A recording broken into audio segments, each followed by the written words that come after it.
Morning student. आज फिर से हम लोग नए क्लास में आ गए हैं। आज हम लोग पढ़ेंगे आवेश का क्वांटमीकरण क्या होता है।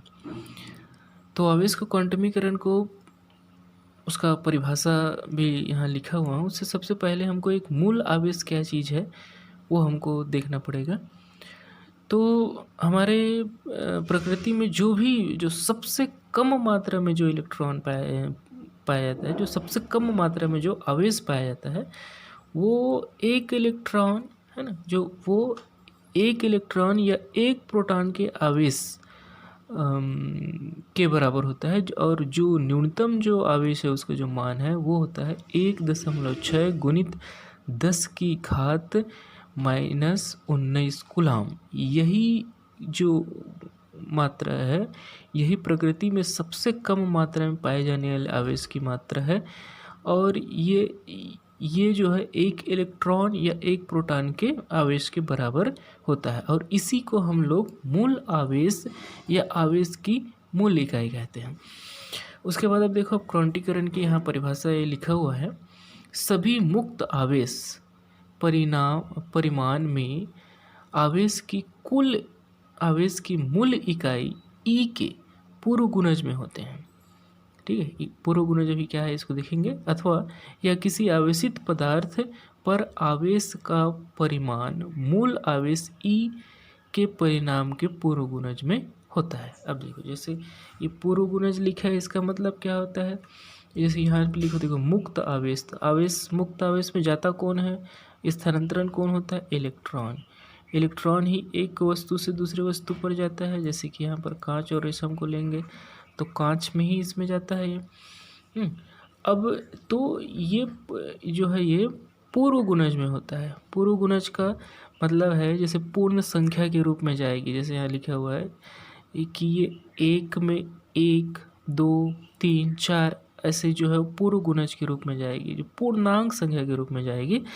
और न कि 0.5 या 2/3 या 4/5 ऐसे जो अपूर्णांक जो संख्या है, ऐसे में इलेक्ट्रॉन का स्थानांतरण नहीं होता है। उसका जो है वह हमेशा वह पूर्ण गुणज में ही होता है, पूर्णांक संख्या में ही होता है। एक पदार्थ से दूसरे पदार्थ में जब हो जाता है तो 1, 2, 3, 4, 5 ऐसे ही जाता है। और उसी को हम लोग क्या बोलते हैं, आवेश का क्वांटमीकरण। जैसे कि मान लो किसी पदार्थ में आवेश का परिणाम Q है, तो Q बराबर Ne हो जाएगा। ये आवेश की मात्रा है ना, आवेश की मात्रा। और n जो है उसकी संख्या है, संख्या का n का संख्या क्या होना चाहिए, 1, 2, 3, 4, 5 है। और यहाँ तक ये चलते रहेगा। इसमें जो है कहीं भी दशमलव वाला या बटे वाला इसका कोई रोल नहीं है। ये सिर्फ और सिर्फ किस में जाएगा, पूर्णांक के रूप में ही आवेश जो है परिणाम के पूर्ण गुणज के रूप में आता है। इसको हम लोग आवेश का क्वांटमीकरण कहते हैं। लेकिन अब इसका कारण क्या है, क्यों ऐसे होता है। क्योंकि देखो, किसी भी पदार्थ को आवेशित करने के लिए कौन जिम्मेदार होता है, इलेक्ट्रॉन जिम्मेदार होता है। और इलेक्ट्रॉन ही एक पदार्थ से दूसरे पदार्थ पर निकल कर जाता है। और एक पदार्थ से जब दूसरे पदार्थ में जाता है तो वह सिर्फ पूर्ण संख्या के रूप में जाता है, 1, 2, 3, 4, 5, 6 आधा ऐसे संख्या के रूप में नहीं जाता है। इसीलिए यही इसका कारण है कि जब इलेक्ट्रॉन एक पदार्थ से दूसरे पदार्थ में स्थानांतरित होता है तो पूर्ण संख्या के रूप में होता है। और इसी से ये परिभाषा बना है कि सभी मुक्त आवेश परिणाम का आवेश की मूल इकाई ई के पूर्व गुणज में होता है। अब उसके बाद और एक इम्पोर्टेंट सवाल है। अब कहा जाता है कि न्यूट्रॉन और प्रोटॉन जो है क्वार्क के बने होते हैं। लेकिन क्वार्क में जो है 2 प्रकार के होते हैं, अप क्वार्क और डाउन क्वार्क। देखो, अप क्वार्क में 2/3 इलेक्ट्रॉन आवेश होता है और डाउन क्वार्क में -1/3 ई आवेश होता है। लेकिन ये आवेश जो है आपको दिख रहा है कि पूर्णांक नहीं है ना। ये 2/3 जो है पूर्णांक नहीं है, 1/3 पूर्णांक नहीं है।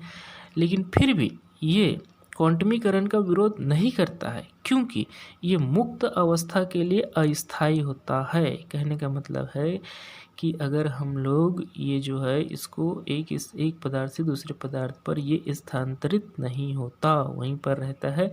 और जो स्थानांतरित होगा, जो भी इलेक्ट्रॉन, वो सिर्फ ये पूर्ण गुणज संख्या के रूप में होगा और इसका स्थानांतरण नहीं होगा। और जो स्थानांतरण अगर इसका नहीं हो रहा है तो इसका मतलब है कि ये क्वांटमीकरण का विरोध नहीं करता।